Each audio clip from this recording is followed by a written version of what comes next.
네, 천미예수님 하우엔 성당 윤영민 요셉 신부입니다. 네, 오늘은 하우엔 성당 예비신자 교리 10번째 시간이자 제가 하는 동영상 교리로는 마지막 시간이 되겠습니다. 제가 이 동영상을 미리 만들어 놓고 이제 고해성사와 관련된 부분이 있기 때문에 여러분들이 또 한 달 후에는 첫 고해, 이제 첫 번째 고해성사라고 하는 것을 해야 되기 때문에 그냥 이제 세례 전주에만 하면 될 것 같아서 천천히 지금 동영상을 올리고 있습니다. 그래서 오늘 우리가 공부하게 될 것은 첫 번째로 제18가에 해당하는 치유의 성사, 고해의 성사와 병자 성사 이 부분이고요. 두 번째로는 제19가에 해당하는 친교에 봉사하는 성사, 성품 성사와 혼인 성사 이 부분이 되겠습니다. 그리고 저희가 보조교재로 활용하는 카톨릭 영상교리에서는 이 고해 성사, 병자 성사, 성품 성사, 혼인 성사 이 네 개의 동영상을 참고하시면 되겠습니다. 네, 시작 기도로는 이 혼인성사 앞부분에 있는 이 성경 말씀으로 시작 기도를 하도록 하겠습니다. 성부와 성자와 성령의 이름으로 아멘. 예수님께서 이렇게 대답하셨다. 너희는 읽어보지 않았느냐? 창조주께서 처음부터 그들을 남자와 여자로 만드시고 나서 그러므로 남자는 아버지와 어머니를 떠나 아내와 결합하여 둘이 한 몸이 될 것이다 하고 이르셨다. 따라서 그들은 이제 둘이 아니라 한 몸이다. 그러므로 하느님께서 맺어주신 것을 사람이 갈라놓아서는 안 된다. 성부와 성자와 성령의 이름으로 아멘. 네, 순서적으로는 이 고해성사가 앞이고 이제 혼인성사가 가장 마지막 뒤이기 때문에 그렇긴 하지만 좀 우리가 오늘 공부할 부분 중에서 성경 구절로는 이게 가장 중요한 것 같아서 시작 기도로 했습니다. 여기서 보시면 창조주께서 이렇게 말씀하셨다고 하죠. 그러므로 남자는 아버지와 어머니를 떠나 아내와 결합하여 둘이 한 몸이 될 것이다 하고 이르셨다. 그리고 예수님은 이 말씀을 인용해서 뭐라고 하셨냐면 따라서 그들은 이제 둘이 아니라 한 몸이다. 그러므로 하느님께서 맺어주신 것을 사람이 갈라놓아서는 안 된다.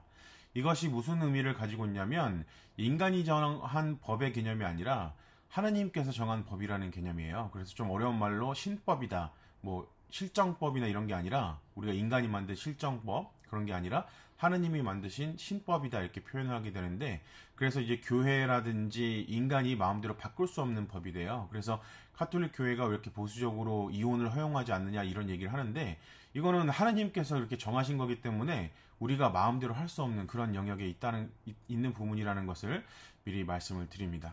그래서 이 두 가지 참고 사진을 보게 되면 이 성전에서 이제 혼인 서약을 하게 되는 거죠. 기본적으로 다른 것은 이제 나중에 혼인 성사할 때 또 말씀을 드리겠지만 기본적으로 하나님 앞에서 남자와 여자가 한평생 둘이 짝을 이루어서 한 몸이 되겠다는 서약을 하는 거예요. 하나님 앞에서. 그리고 또 하나님과 함께한 약속이죠. 그래서 이 계약이라고 표현할 수도 있는데 이 성사라든 이런 거는 하나의 계약이라는 표현을 쓸 수 있다고 말씀을 드렸었죠. 그런데 이 계약이 나와 내 배우자 둘만의 계약이 아니라 이 사회에서 이혼이 허용되는 것은 둘만의 계약이기 때문에 그렇죠. 이거 둘 다 합의하에 이혼하겠다. 아니면 한쪽이 계약을 위반했기 때문에 이혼하겠다. 이런 것이 가능할 수 있지만 이거는 하나님 앞에서 약속한 거기 때문에 우리가 이 계약을 마음대로 일방적으로 해지할 수 없다는 개념이 되는 겁니다. 그래서 하나님 앞에서 한 신성한 예식, 하나님 앞에서 한 우리가 함께 하겠다는 약속 이런 개념으로 이해를 하셔야지 왜 카톨릭 교회에서 이혼이란 개념이 없는지 이해가 되실 겁니다. 자, 먼저 그러면 오늘 처음에 이 치유의 성사 부분, 이 부분을 해야 되는데 이제 고해 성사와 병자 성사죠. 이 고해 성사와 병자 성사 부분에 대해서 간단히 살펴보도록 하겠습니다. 예수 그리스도께서는 교회가 성령의 힘으로 당신의 치유와 구원 사업을 계속하기를 바라셨습니다. 이것이 치유의 두 가지 성사, 곧 고해 성사와 병자 성사의 목적입니다. 라고 되어 있는데 아주 간단하게만 이 치유의 성사, 그러니까 고해 성사와 병자 성사를 왜 치유의 성사라는 개념으로 묶는지에 대한 이해를 하시면 될 것 같아요. 그러니까 우리가 이 세상을 살아가면서 원래 처음에 하나님과 함께 했던 그런 약속, 이런 것들 아니면 하나님과 안에 있었던 그런 질서 안에서 벗어나는 일들이 발생하게 되죠. 그런 어떤 상태에서 다시 하나님 품 안으로 되돌아가는 것을 우리가 치유라고 표현할 수 있는데 이것을 치유를 이루어주는 성사이기 때문에 하느님과 다시 일치를 이루어주는 성사이기 때문에 고해 성사, 병자 성사고 이것을 치유의 성사라고 이제 부른다고 이제 간단히 이해하시면 될 것 같습니다. 자, 그래서 이 사순식이 있었던 복음의 한 구절을 제가 조금 설명하기 위해서 가져왔는데요. 여기 보시면 이 복음 내용은 이 베짜타라고 하는 못에서 치유의 기적이 일어나기를 바라면서 이렇게 사람들이 모여있는 그런 장면을 묘사하고 또 거기서 이제 기적을 일으키시는 예수님의 모습이 등장하는 복음 구절이에요. 그 안에는 눈머니, 다리 저느니, 팔다리가 말라 비틀어지니 같은 병자들이 많이 누워 있었다. 라고 하죠. 이제 이런 사람들, 팔다리가 말라 비틀어지고 눈이 멀고 다리 저는 이런 사람들이 내가 치유되기를 간절히 바라면서 이 베짜타 못에서 기적이 이루어지기를 바라는 거예요. 그때 이제 왜냐면 베짜타 물이 이제 출렁일 때 그 안에 들어가면은 이런 치유의 기적이 일어난다고 그렇게 믿었기 때문에 이런 사람들이 이렇게 베짜타 못 가까이에서 이렇게 준비를 하고 있었던 겁니다. 근데 여기서 우리가 치유의 의미에 대해서 생각을 좀 해야 될 것 같은데 보통 치료에서 병을 낫게 함, 이게 사전적 의미예요. 그러니까 이것은 사실 말 그대로 사전적 의미이기 때문에 어떤 영성적 의미가 종교적이나 영성적 의미가 들어가는 게 아니고 말 그대로 우리 육신, 육이 있고 육의 영역이 있고 영의 영역이 있잖아요. 육적으로 치료의 병을 낫게 함을 의미하고 사실 이 왼쪽에 제가 밑줄 그은 그런 부분들도 육적인 부분을 지금 말하고 있잖아요. 그런데 종교적으로 보게 되면 이 치유의 개념은 영적인 영역까지 포함하게 됩니다. 그러니까는 영적인 관점에서 보게 되면 눈머니는 그러니까 내가 봐야 될 거를 제대로 못 보는 상태를 의미할 수 있어요. 그리고 다리 저느니 그러니까 내가 가야 할 곳을 제대로 가지 못하는 그런 상태를 의미할 수 있고 팔다리가 말라 비틀어진 이도 마찬가지로 내가 해야 할 거를 팔다리가 말라 비틀어진 상태에서 하지 못하는 상태. 그 이유는 다양하게 있겠죠. 내가 뭔가 다른 것에 마음이 있거나 그렇기 때문에 궁극적으로 우리 종교적으로는 우리 카톨릭 안에서는 하나님을 향해 가야 되는데 다리를 절어서 하느님께 올바르게 가지 못하고 팔다리가 말라 비틀어져서 하느님이 하라고 한 일들, 우리가 행해야 될 일들을 제대로 못하는 상태. 그러니까 정상적으로 육적으로는 정상적인 행위를 하고 있음에도 그런 영적으로 해석이 그렇게 가능할 수 있는 부분이라고 이렇게 먼저 설명을 해드립니다. 그래서 종교적 개념으로 이 치유는 사실 영적인 영역까지 포함하는 그런 말이라는 거 생각하시고, 그리고 예수님께서 그래서 건강해지고 싶으냐는 이 물음에는 우리는 모두 다 건강해지고 싶잖아요. 근데 이 말씀은 단순하게 우리 육적인 어떤 병의 치유만 의미하는 게 아니라 더 사실은 근본적으로는 영적인 병, 영적으로 하느님과 어긋나 있는 상태를 다시 치유하고 싶냐, 회복하고 싶냐, 이런 의미로 이해하시는 게 맞습니다. 그래서 하느님과의 온전하지 못한 관계를 회복하는 것이 바로 치유다. 이렇게 이해하시면 되겠죠. 그래서 궁극적으로는 영원한 생명, 그러니까 하느님과의 일치, 영원한 생명, 이것이 사실은 같은 의미라고 설명을 해드린 적이 있죠. 그래서 영원한 생명을 얻거나 회복하는 개념에서의 치유를 우리는 생각할 수가 있겠죠. 한편으로 여기서 또 한 가지 생각해야 될 측면이 있는 거는 이 병자가 이런 얘기를 해요. 예수님께 저를 못에 넣어줄 사람이 없습니다. 그러니까는 물이 출렁거릴 때 그 못 속에 들어가야지 치유가 일어나는데 나는 다른 사람들이 날 도와주지를 않는다는 거죠. 그래서 치유를 못 받고 있다는 얘기를 하고 있는 건데 일어나 내 들 것을 들고 걸어가거라 라는 얘기를 하죠. 그러니까 우리는 사실 이 고해성사를 통해서 제가 이제 강론을 통해서나 이렇게 고해성사에 대한 많은 얘기를 했지만 다른 사람 얘기를 너무 많이 해요. 그러니까 다른 사람들이 뭐 나를 좀 아프게 하고 힘들게 하고 이런 얘기들도 하고 다른 사람들 때문에 내가 죄를 졌다 이런 얘기들을 많이 하잖아요. 근데 보다 근본적인 건 내가 해야 할 것을 해야지만 한다는 이런 부분에 대해서 우리가 한번 생각하고 넘어갈 필요가 있습니다. 그래서 이 부분은 제가 좀 더 이 다음에 자세하게 설명을 해드리겠습니다. 일단은 가장 기본적으로 고해성사의 의미와 효과에 대해서 한번 볼 텐데 간단히만 정리하면 첫 번째로 하느님께 죄를 고백하고 용서를 받고 두 번째로 하느님과 이웃과 화해를 이루게 해줍니다. 그리고 벌을 면제하여 주고 죄의 유혹과 싸워 이길 힘을 키워주는 성사가 바로 고해성사이고 그 의미와 효과를 이 세 가지로 간단하게 정리할 수 있죠. 그래서 여기서 우리가 죄에 대해서 조금 이해를 할 필요가 있는데 아마 한 번 정도는 설명을 해드렸을 거예요. 우리는 도둑질, 거짓말 이렇게 이제 어떤 실정법을 어긴 행위를 죄라고 말하는데 방금 전에 앞서 제가 설명해드린 것처럼 치유의 개념처럼 육적인 영역뿐만 아니라 우리는 영적인 영역을 생각해야 되는 거죠. 그래서 근본적으로 우리 카톨릭에서 말하는 죄의 개념은 하느님과 맺는 친교를 잇는 겁니다. 그러니까 하느님과 갖고 있었던 그 일치된 개념을 내가 잃는 거죠. 그래서 원죄에 대한 개념도 한 번 설명해 드린 적 있잖아요. 그래서 이 원죄라는 것이, 아니, 아기로 태어났는데 아기도 원죄를 갖고 있다니 이게 무슨 말이냐. 이 아기가 무슨 죄를 지었단 말이야. 이런 얘기를 하는데, 하나님과 에덴 동산에서처럼 그렇게 온전한 일치를 이뤘던 그런 상태를 더 이상 가지고 있지 않은 그런 상태를 의미하는 게 바로 원죄죠. 그래서 이 죄는 하나님과 맺는 친교를 잃어버린 것 혹은 잃어버린 상태, 이런 것들을 의미한다고 이렇게 이해하시면 되겠습니다. 그래서 만약에 실전법적으로는 죄가 되지 않지만, 예를 들어서 주일에 미사를 가지 않는 게 왜 죄가 되겠어요? 바로 지금 말씀드린 것처럼 하나님과 한 약속을 어겨서 하나님과 맺은 친교를 잃는 행위이기 때문에, 하나님을 우선시하지 않았던 행위가 되기 때문에 바로 죄가 되는 거죠. 이제 그래서 십계명에도 여러분이 보시면 알겠지만, 가장 먼저 앞선 세 가지는 하나님과의 관계 안에서 일어나는 거예요. 그러니까 주일을 거룩하게 지내지 못했다던가, 아니면은 한 분이신 하나님을 후승하지 않았다던가, 이런 것이 가장 근본적인 죄의 개념이 되는 거고, 그 다음으로 뭐 효도에 대한 것들, 이웃에 대한 것들, 이런 것들이 나오게 되는 거죠.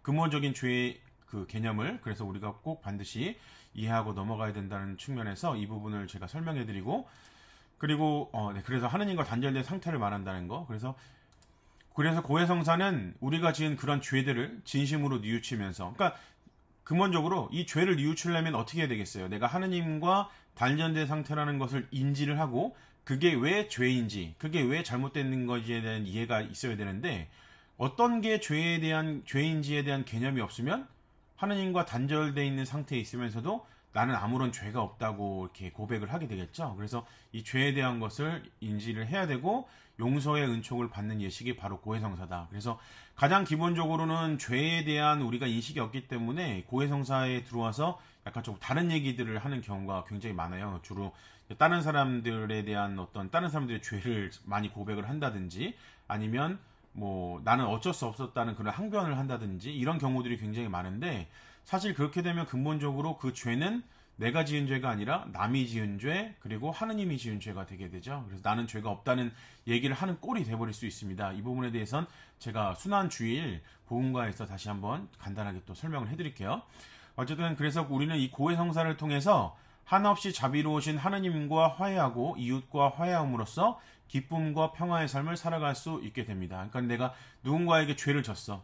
하나님과 일치하지 못한 상태에 떨어져 나갔거나 이웃과 일치하지 못한 상태로 떨어져 나가게 하는 그 어떤 일들을 했는데, 그런 것들을 이제 해결을 하고 용서를 받고 화해함으로써, 그래야지 이제 우리가 이제 그 사람과의 관계만 생각해봐도 그런 작업이 이루어져야 그 사람과 화해를 하고 이제 뭐 진정으로 이제 평화롭게 지낼 수 있잖아요. 그래서 기쁨과 평화의 삶을 살아갈 수 있게 해주는 성사가 바로 고해성사다. 그리고 또한 고해성사는 이 죄들 때문에 받을 벌을 면제해주고 죄의 유혹과 싸워 이길 힘을 키워줍니다. 그러니까 사실 이게 상식적으로만 생각을 해봐도, 우리가 어떤 죄를 짓고 나서 용서를 받지 못했고, 그리고 거기에 대한 합당한 보석을 하지 못했으면 그 벌은 언젠가 받아야 될 벌이 되겠잖아요. 우리가 이게 신이 있고 하느님이 있다고 생각을 한다면. 그래서 이 세상에서 그런 죄에 대한 용서를 받고, 그리고 그 벌에 대한 보석을 행하게 되면 그 벌의 면제가 사실 가능하게 되겠죠. 이제 이거 종교적 차원을 생각하지 않는다고 하더라도. 그리고 이런 죄의 유혹, 앞으로 또다시 그런 죄를 반복하지 않을 거 아니에요. 내가 이 죄에 대한 어떤 잘못을 인지하고 다시는 하지 않겠다는 그런 생각들을 한다면, 그런 측면을 한번 생각해 보시면 이해하시기 쉬울 것 같고, 그래서 이 사진은 우리가 이제 고해성사, 이제 고해서에서 고해성사 하는 모습인데, 이제 아이가 있고 신부님이 이제 고해성사를 해주시고, 그리고 그 옆에 신부님 옆에 이제 예수님께서 듣고 있는, 함께 하시는 그런 모습을 사진으로 이렇게 고해성사를 대략적으로 그림으로 표현한다면 이런 모습을 가지고 있다, 이렇게 이해할 수 있겠죠. 네, 그 다음으로 이제 고해성사 절차에 대해서 간단히 말씀을 드리겠는데, 제가 첫 번째로는 먼저 모든 죄를 모두 알리고 진정으로 뉘우치고, 알린다는 건 고백한다는 걸 말하죠. 이제 고해소에 들어가서 사제에게. 그리고 진정으로 뉘우치고 다시는 죄를 짓지 않기로 굳게 결심하고 사제에게 죄를 고백한다.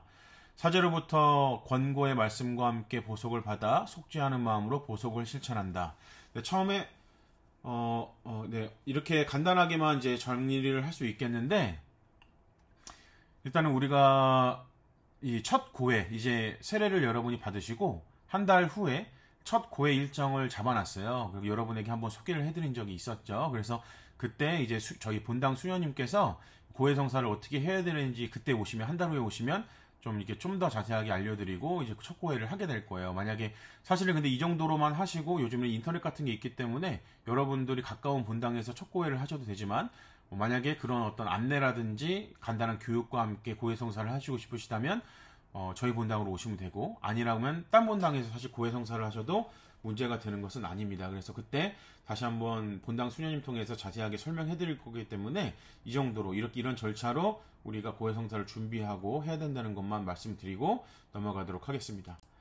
고해 성사를 하기 위해서 이제 준비를 해야 되는데, 이제 그 합당한 준비를 해야 된다는 거죠. 그래서 고백자의 3가지 행위가 필요해요. 그리고 사제가 그 죄를 듣고서 사제경을 외워주는 이 행위가 필요한 거죠. 그래서 이 2가지가 있어야만 고해 성사가 합당하게 이루어집니다. 그래서 사제경은 이제 사제가 하는 거니까 우리가 해야 될 거는 고백자의 행위인데, 크게 3가지. 뉘우침, 이걸 통해라고 부르죠. 통해와 고백과 보석이죠. 그러니까는 내가 어떤 죄를 지었고 그것이 잘못됐다고 우리가 인정을 하면서 회개하는 그런 절차들, 통회하는 절차들이 필요한 거고, 그 다음에 그 죄를 고해소에 가서 고백을 하고, 그런 다음에 그 고백을 바탕으로 사제가 사제경을 외주고 합당한 보석을 주고, 이 3가지 절차로 이루어진다는 거. 그리고 그 중에서 내가 통회, 고백하고 그리고 보석까지 이행하는 것은 우리 고백자가 해야 될 그런 부분이라는 거, 이 정도로만 이해하시면 되겠습니다.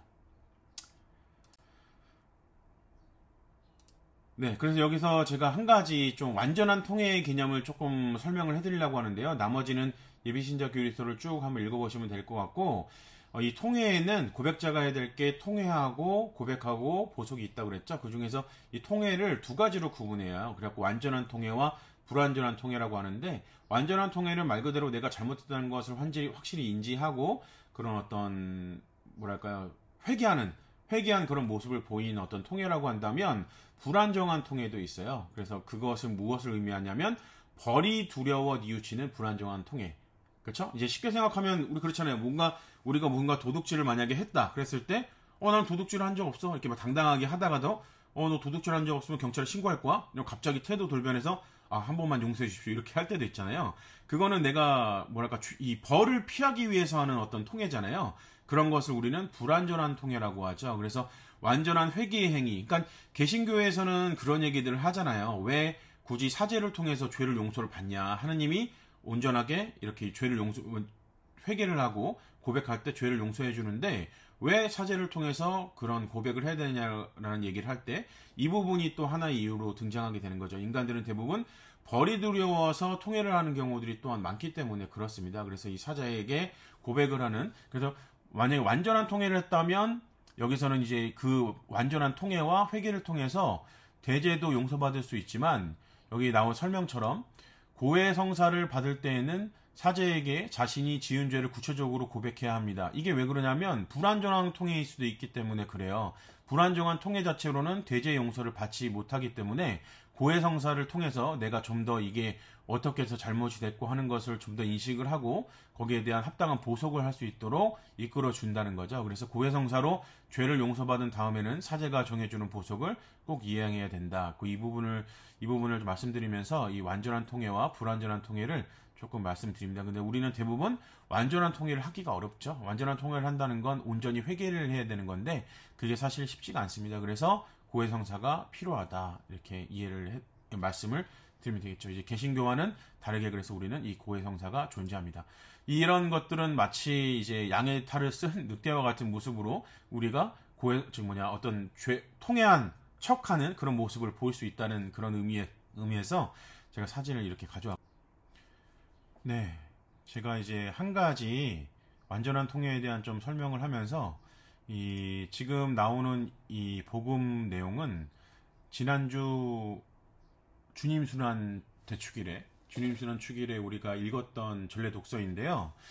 여기에 보시게 되면 유다인들이 이제 예수님을 이제 고소하기 시작하는 장면이 등장해요. 그래서 이제 빌라도 앞에 끌려가게 되는데 예수님을 고소했던 이유를 보게 되면 우리 민족을 선동한다고 해서 이제 유다인들이 예수님을 고발을 하는데 그 선동하는 구체적인 이유를 보게 되면 첫 번째로 황제에게 세금을 내지 못하게 막고, 두 번째로 자신을 메시아 곧 임금이라고 말한다. 이 두 가지 이유로 예수님을 고발하게 되거든요. 근데 이 부분에 대해서 우리가 조금 묵상을 할 필요가 있어요. 그러니까 뭐냐면 당연히 우리가 그리스도인으로서 하느님을 믿는 사람으로서 해야 될 거는 하느님을 무엇보다도 가장 중요하게 여겨야 되잖아요. 근데 우리는 이 세상에서 살기 때문에 또한 어떤 세상의 것들을 중요하게 여기는 그런 순간들이 있어요. 근데 그럼에도 오히려 근데 그런 것들이 어느 순간에는 하느님보다 더 중요한 것들이 되겠죠. 한편 어떻게 생각하면은 이렇게 재산이 될 수도 있고 권력이 될 수도 있고 어떤 정치적인 것이 될 수도 있고 나의 신념이 될 수도 있어요. 근데 제가 이제 이 초월자나 이런 것에 대한 설명을 하게 되면서 그 무엇보다도 가장 우선시 돼야 되는 것이 하느님이어야 된다는 말씀을 드렸잖아요. 근데 우리는 어떤 내가 재산을 하느님보다 더 위에 두거나 권력적인 거를 하느님보다 더 위에 두거나 내 정치적 어떤 신념들, 그러니까 내가 지지하는 뭐 요즘에 대선 후보들도 있었잖아요. 그런 둘 중에 한 명을 그 뭐 종교적인 어떤 그런 가치들이나 하느님 자체보다 더 위에 둘 수 있어요. 실제로 우리가 그런 모습들을 뭐 뉴스나 이런 거를 통해서도 볼 수 있잖아요. 많은 종교단체들이나 이런 곳들이 그런 식으로 행동하는 것들을. 근데 그렇게 한 사람들이 자기가 죄를 지은 게 아니라고 이렇게 생각을 하려면 어떻게 해야 되겠어요? 만약에 자기가 하느님보다 그런 것들을 우선으로 만약에 뒀다면 그 모든 자기의 생활이나 신념이나 이런 것들이 다 죄가 되는데 그걸 인정하고 싶지가 않겠죠. 그렇게 되면 예수님이 우리에게 황제에게 세금을 내지 못하게 막은 죄로 둔갑시킬 수가 있는 거예요. 이해 가능하신지 모르겠네요. 그 다음에 예수님이 자신을 메시아 곧 임금이라고 말했다는 거. 왜냐하면 예수님이 지금 메시아고 임금이면 이 예수님이 말했던 모든 것들은 당연히 내가 지켜야 되는 건데 예수님이 메시아가 아니라고 부정을 해야만 그 수많은 기적을 일으키고 이게 보통 인간이 아니라는 모습을 보였어도 이 사람이 메시아가 하느님이 아니어야만 내가 옳게 되잖아요. 내가 한 행동들이 죄가 되지 않고 인간은 이런 식으로 하느님에게마저도 죄를 뒤집어 씌우고 자기는 의로운 존재로 만들 수 있는 존재입니다.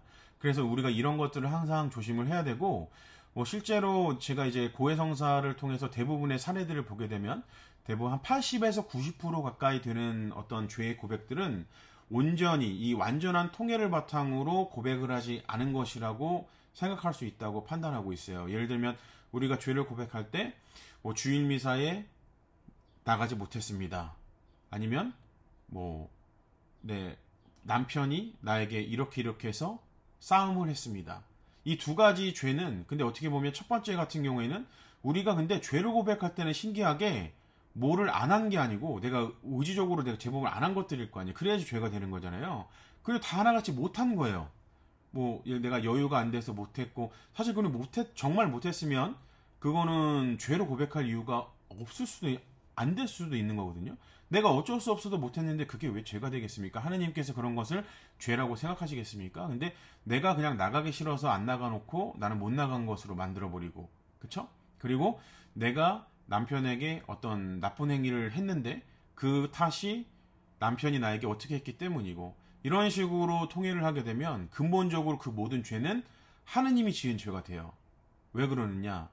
내가 어쩔 수 없이 못한 거는 그런 어쩔 수 없는 상황을 만들어준 게 바로 하느님이 되게 되죠. 결과적으로 그리고 내가 남편이 나에게 뭔가를 잘못해서 그렇게 죄를 지었다고 말하면 그 남편을 나에게 준 것도 하느님이에요. 그래서 우리가 알게 모르게 근본적으로 이 모든 죄들, 내가 짓는 죄들은 결국 하느님 네가 나한테 잘못했기 때문이라고 말하는 거나 다름없는 그런 상황이 연출될 수 있습니다. 그러니까 쉽게 말해서 이 빌라도 앞에서 유다인들이 말했던 것과 같이 우리도 그렇게 똑같이 하느님 네가 죄를 졌다면서 죄는 네가 졌다고 손가락질하는 행위가 될 수 있어요. 실제로 그런 것들이 일어나고 있고 그래서 우리는 이 부활이 어떤 의미를 가지고 있는지에 대한 생각을 할 수 있어야 돼요. 이 부활이라는 건 이제 성주간인데 예수님이 우리 죄를 대신해서 죽는다는 건 바로 이런 의미를 가지고 있습니다. 우리가 이렇게 통회하지 못하고 그런 죄를 다른 사람들의 죄를 고백하고 하느님의 죄로 둔갑시킨 그 모든 죄를 대신해서 돌아가시는 게 그 죄의 속죄양이 되시고 우리 죄를 위해서 돌아가시는 게 바로 예수님이고 하느님이시다는 인식을 할 수 있어야 되죠. 그래야 우리가 이제 부활을 맞이하고 우리가 용서받았다는 기쁨 안에서 부활의 기쁨을 맞이할 수가 있게 된다는 거 말씀드립니다. 그 대사에 대한 부분을 제가 또 간단히 설명을 해드려야 되는데, 사실 이 사회에서는 면죄부라고 이 대사를 표현해요. 그래서 뭐 정치권에서도 면죄부를 주어서는 안 된다 뭐 이런 얘기를 하잖아요. 근데 이게 사실은 잘못된 번역입니다. 그러니까 예비신자 교리서에서 나왔지만 이 대사라는 것은 이미 고해성사를 통하여 죄는 용서받았지만 이 고해성사를 통해서만 죄는 용서받을 수 있어요. 하나님 앞에서 받아야 할 일시적인 벌, 그러니까 고해성사를 통해서 죄를 용서받을 수만 있다는 건 대죄를 말하는 거 대죄. 소죄들은 우리의 작은 통해나 회개를 통해서도 다 용서받을 수 있고, 고해성사를 통해서 대죄를 용서받았지만 하나님 앞에서 받아야 할 일시적인 벌, 그러니까 죄를 용서받는 것과 벌이 면제되는 것은 다른 개념이 될 수 있죠. 그래서 그 벌을 잠벌이라고 부르는데, 이 잠벌을 부분적으로 면제해 주는 것이 부분대사라고 하고 전적으로 면제해 주는 것을 전대사라고 이렇게 표현합니다. 그래서 이 선한 뜻을 지닌 신자가 기도, 선행 아니면 다른 보속 행위 있죠. 이런 것들을 했을 때 얻을 수 있는 것이 바로 이 부분대사, 전대사, 통틀어서 대사이죠. 그래서 이거는 죄를 용서받는 개념이 아니고 벌을 면제받는 개념이에요. 그래서 면죄부라고 말하는 거는 잘못된 번역이고 죄를 면해주지 않거든요. 이 죄를 용서해 주는 건 무조건 고해성사, 대죄를 용서해 주는 건 고해성사 밖에 없고, 이 벌을 면제해 주는 것이 바로 대사의 개념인데, 이것이 번역의 오류로 인해서 면죄부로 되었고, 이거 왜냐면 개신교 우리 한국 천주교 역사에 대해 잠깐 언급해드렸지만, 이 초창기에 우리 교육계나 이런 것들이 미국에서 선교사들이나 이런 사람들을 통해서 이루어지기 많기 때문에 개신교 측에서 번역을 했기 때문에 이런 문제들이 좀 발생을 했어요. 그래서 당연히 개신교 입장에서는 당시 종교개혁 때 일어났던 이런 일들이 당연히 이제 좀 뭐랄까 카톨릭에서 많은 어떤 오류가 있는 쪽으로 번역을 하는 게 유리했기 때문에 아마 그렇게 된 것으로 생각이 되는데, 어쨌든 면죄부라는 건 존재하지 않았고 면벌부, 그리고 카톨릭 용어로는 대사라는 것만 있었다라는 것을 말씀드립니다. 그래서 이 대사라는 것은 오늘날도 있어요. 그래서 자비의 특별 희년이라고 몇 해 전에 있었는데, 이때 프란치스 교황님이 선포하신 이 자비의 특별 희년의 전대사가 이제 그 신자들에게 특정한 조건의 어떤 기도행위나 이런 것들을 하면 수여가 되게 되는데, 이때 전대사가 수여됐던 이 해에도 이렇게 전대사 안내서라고 해서 배포가 된 적이 있고, 당장 작년에는 김대건 신부님 탄생 200주년 기념해서 우리나라에서 희년 전대사라는 것이 선포된 적이 있습니다. 그리고 항상 11월에는 위령성월 전대사라는 것이 주어져요. 이것까지 자세하게 설명해 드리긴 그렇지만, 어쨌든 우리 교회 내에 있는 엄연히 이 대사, 전대사가 여전히 존재하고 있고 수여되고 있다는 것이고, 이것이 예전에 면죄부로 잘못 번역됐던 부분, 이거 설명을 해드립니다. 그래서 이 대사라는 의미는 너그럽게 용서한다는 의미를 가져요. 이 인둘젠시아라고 하거든요. 이것을 대사를 면죄부라고 말한 것은 잘못된 번역이다. 그래서 제가 이렇게 카톨릭 입장에서만 말하면 이건 너무 카톨릭 입장이지 않냐 해서 위키백과에서 말하는 대사의 부분을 제가 가지고 왔어요. 그래서 위키백과에서 뭐라고 표현하냐면, 대사, 여기에 라틴어로 인둘젠시아라고 돼 있죠. 또는 면벌이라고 돼 있어요. 그러니까 벌을 면해준다는 거예요. 면죄라는 말은 말하고 있지 않죠. 이게 죄를 면해주는 게 아니기 때문에 그래요. 대사부라고도 표현합니다. 이 대사와 대사를 증명하는 증명서다 해서 대사부 해서 우리가 예전에 했던 그 면죄부가 여기에서 이제 오역된 거죠. 라틴어로 은혜 또는 관대한 용서, 관면이라고도 하죠. 관면해 주는 건데, 이 벌을 감면해 준다는 거지 죄는 감면을 할 수 있는 게 아니거든요. 그래서 감면해 준다는 의미로 사용된다고 위키백과에서도 얘기를 해주고 있고, 종교적 죄의 처벌에 대한 사면권이다. 그렇죠? 처벌에 대한 사면권이에요. 죄에 대한 사면권이 아니라. 그리고 가톨릭 교리에 따르면 대사는 벌을 사면해 주지만 죄 자체를 소멸시킬 효력은 없다. 그래서 정확하게 말하고 있죠.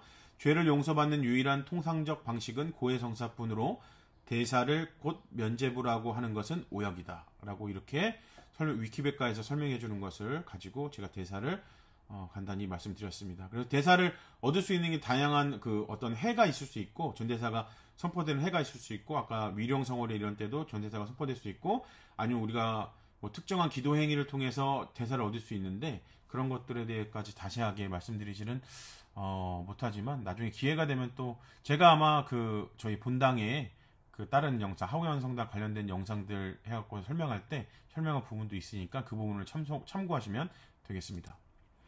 자, 다음으로 이제 병자성사로 넘어가게 되면 첫 번째로 병중에 있는 신자에게 위로와 용기를 주는 성사이고 그리스도의 순환과 죽음과 부활에 동참하는 성사이다. 이 두 가지만 이해하시면 될 것이고 병자성사는 중병이나 노쇠 상태의 어려움을 겪고 있는 그리스도인에게 위로와 용기를 주며 주님께서 바라실 경우 치유의 은혜도 주는 예식이다. 그래서 예전에는 종부성사라고 부르기도 했어요. 그 임종성사 이렇게 부르기도 했는데 돌아가시기 직전에 마지막으로 이제 받는 어떤 성사의 개념으로 인지를 했거든요. 그러나 이제 오늘날에는 그게 아니라 어떤 중병이나 뭐 약간 내가 너무 병환에 힘든 상황이 있을 때 이렇게 연세가 많이 들어서 힘든 상황이 있을 때도 받을 수 있는 게 병자성사의 개념입니다. 왜냐면 그런 병 중에서도 하느님께 어떤 힘을 청하고 왜냐면 특별히 이런 병 중에 있는 분들 같은 경우에는 미사에 나오거나 그럴 수도 없는 상태잖아요. 그래서 힘과 용기를 주고 치유의 은혜도 주는 예식. 아까 제가 치유는 영적인 치유도 같이 말한다고 했죠. 그래서 영적으로도 힘을 얻을 수 있고 실제로 육적으로도 주님께서 하고자 하시면 치유의 은혜를 줄 수 있는 그런 예식이라고 이해하시면 되겠고 이것을 받음으로 인해서 그리스도의 순환과 죽음과 부활에 동참하고 우리가 고통 중에서 오히려 이 예수님의 어떤 그런 삶에 대해서 묵상할 수가 있잖아요. 실제로 그런 고통들에 대해서 느낄 수 있고 그래서 온전히 그런 그리스도에 대한 어떤 일치를 이룰 수 있다면 이런 어떤 고통들이 영적으로는 은총이 될 수도 있어요. 그래서 병고를 이겨내고 위로와 용기를 얻을 수 있고 치유의 은혜를 강구하게 되는 성사다. 이렇게 이해하시면 되겠습니다. 그래서 병자성사를 본당이나 이렇게 신청을 하시면 신부님이 이렇게 오셔가지고 이렇게 기름을 발라주시면서 이렇게 이제 병자성사를 주는 모습이 사진에 있고 또 그때도 예수님과 또 천사들이 함께하는 모습을 사진으로 가져옵니다. 또 선품성사가 있는데 선품성사는 그냥 간단히 하느님과 세상을 위하여 봉사하도록 특별히 선발된 사람들을 서품하고 그들에게 직무를 수여하는 예식입니다. 이렇게만 이해하시면 될 것 같고 우리가 성품에 대해서 잠깐 설명을 해드린 적 있잖아요. 부제가 있고 사제가 있고 또 이제 주교님이 있고 이렇게 있잖아요. 이렇게 부제, 사제, 주교가 되는 어떤 그런 성사 그것을 성품성사, 통틀어 성품성사라고 이렇게 이해하시면 되겠습니다. 그 다음으로 우리가 관련된 것이 이제 혼인성사가 있을 수 있는데 제가 사실은 지지난주에 이 동영상을 올려드리려고 했던 이유가 여기에 있는데 우리가 세례를 받기 이전에 이 혼인성사와 관련해서 조금 문제가 있으면 세례를 조금 보류를 하게 되는 상황이 있을 수 있어요. 왜냐하면 거기에 대한 설명을 지금부터 좀 해드려야 되는데 제가 오늘 처음에 그 시작기도로 성경 구절을 읽어드렸잖아요. 예수 그리스도께서 혼인에 대한 하느님의 뜻이 한 남자와 한 여자의 혼인인 일부 일처제 이것을 우리가 혼인의 단일성 하나밖에 없다는 거죠. 혼인의 단일성에 있으며 하느님께서 맺어주신 부부는 죽음 외에는 결코 갈라놓을 수 없다는 것 이것을 혼인의 불가해소성 어려운 말로 이렇게 가르치셨다고 얘기하죠. 우리가 오늘 처음에 읽었던 그 성경 구절과 그 일치하는 그런 부분입니다.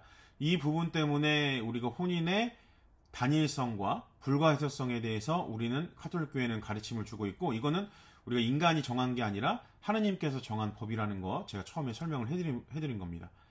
참고사진도 보시면 하느님 앞에 서약을 하는 혼인 예식의 장면이죠. 그래서 하느님께서 친히 제정하신 이 혼인의 목적은 부부가 사랑으로 일치하고 그 사랑의 열매인 자녀를 낳아 기르는 것입니다. 그래서 혹시 혼인성사를 이제 나중에 하실 분이나 그렇게 여러분 세례 받으시고 하시게 되면 혼인 면담이라는 걸 하게 되는데 그 중에서 자녀를 낳아 기르는 부분에 대해서도 이제 신부가 이제 면담을 할 때 질문을 하게 돼요.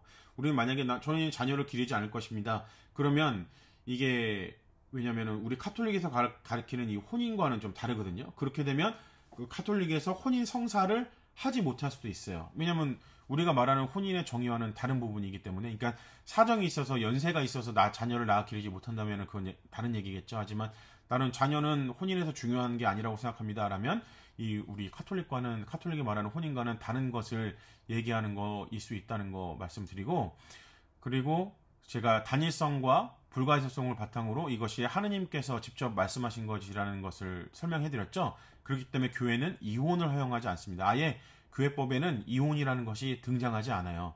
그냥 별것까지만 있죠. 그래서 만약에 사회적으로 누군가가 이혼을 한 상태라면 교회법적으로는 그냥 둘이 별거를 한 상태에 있는 거죠. 그래서 이 별거에 있는 상태에 있다가 만약에 내가 다시 재혼을 한다, 다른 사람과 혼인을 한다 이랬을 때는 혼인장애라는 게 발생하게 됩니다. 그러니까는 하느님과 약속을 깨고 이 혼인의 단일성과 불가해성성을 깨고 다른 사람과 연을 맺으려고 한 거죠. 하느님과 약속을 쉽게 말해서 계약을 파기하려고 하는 행위이기 때문에 성사 생활을 하지 못하게 돼요. 그러니까 그 뭐죠? 이제 성차성사나 이제 고해성사나 이런 것들을 못하게 될 수 있는데, 그리고 그 부분은 제가 설명을 다시 해드리고, 그 우리 카톨릭 혼인의 가장 근본적인 이상적인 모델로는 이 예수님과 요셉과 그리고 마리아 이 성가정을 가장 모티브로 삼죠. 그래서 이 사진을 제가 가져온 거고, 그래서 성가정상을 가정에 모시고 있는 경우들도 굉장히 많습니다. 이 모범을 따라서 이 성가정을 이루겠다는 의미로.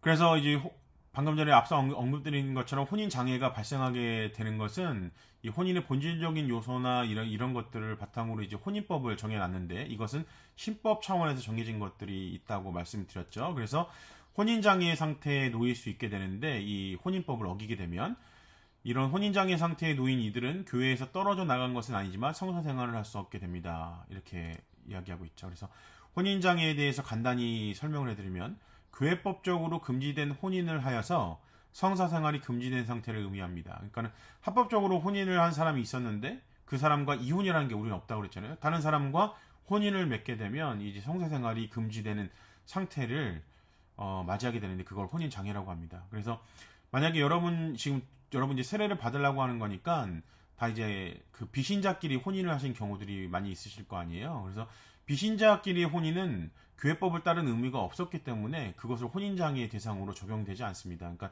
교회법을 따라야 될 의미는 당연히 신자애들에게만 있는 거죠. 그러니까 여러분들이 두 분이 신자가 아닌 상태에서 혼인을 하셨다. 두 분 모두 그것을 이제 자연혼이라고 부르고, 그건 역시 우리 카톨릭에서 인정하는 유효한 혼인으로 당연히 인정을 하는 것이고, 대신 유효한 혼인으로 인정하는 것만큼 여러분 한쪽이라도 세례를 받고서, 만약에 양쪽이 두 분이 같이 세례를 받으면 그 세례를 통해서 성사혼으로 승격된다고 이렇게 표현을 하게 돼요. 그리고 그 자체로 세례로 여러분들의 혼인은 성사혼이 되는 거고, 따로 교회에 따로 어떤 혼인 예식을 할 필요가 없이 그렇게 되는 것이고, 그래서 이 성사혼으로 승격되고 이런 개념이 있기 때문에 여러분들이 전에 비신자였을 때 혼인을 했다고 해도 이혼이 되지 않는다는 거, 이제 신자가 된 이후에 그렇게 된다는 거, 이 부분도 말씀드립니다.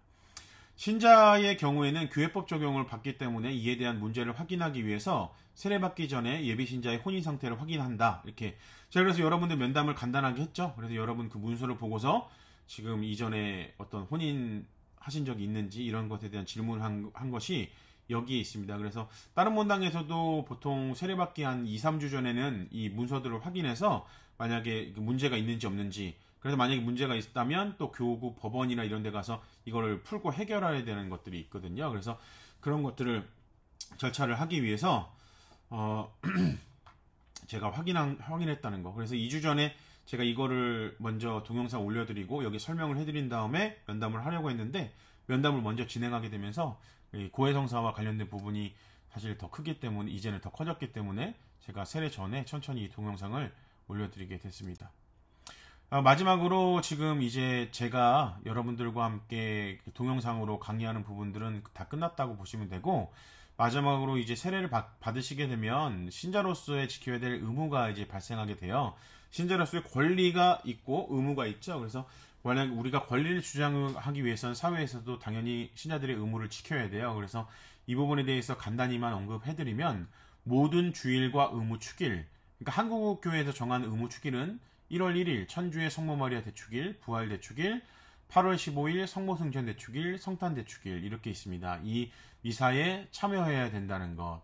그래서 사실 이제 여기 보면은 1월 1일 부활 대축일, 성모승천 대축일, 성탄 대축일 이 네 번의 의무 축일을 얘기하고 있는데, 사실은 부활 같은 경우에는 주일이 되기 때문에 성탄이나 성모승천 대축일, 천주 성모 마리아 대축일은 주일이 아닐 수도 있죠. 그래서 앞부분에 말한 모든 주일에 해당할 수도 있기 때문에 이 나머지 3개만 의무 축일에 말하는 경우들도 있습니다. 이날에는 적어도 미사 참여를 해야 된다는 것, 그리고 적어도 1년에 한 번 고해성사, 이걸 우리가 보통 판공성사라고 표현하는데, 예전에는 2년, 그러니까 부활 판공, 성당 판공 이렇게 불렀었는데 지금은 적어도 원래 이제 보편법이라고 이제 보편교회법에는 1년에 한 번이라고 돼 있거든요. 그래서 우리 교회에서는 사실 이 중요한 두 전례 시기에 따라서 판공성사를 진행했는데 교구마다 이 두 번의 판공성사는 지금 대부분 그대로 유지하고 있긴 하지만 법적으로는 적어도 한 번은 고해 성사를 하라는 것이 신자들의 의무로 되어 있습니다. 적어도 1년에 한 번 영성체. 그러니까 우리가 미사에 참석하는 것과 영성체, 그러니까 성체 성사에 참여하는 것은 조금 다를 수 있다는 것을 제가 말씀을 드렸죠. 그래서 여러분 예비 신자로서 미사에 참석을 하지만 영성체를 못 모셨잖아요. 어떤 특별한 이유가 아까 전에 말씀드린 혼인장애 상태가 만약에 발생했다.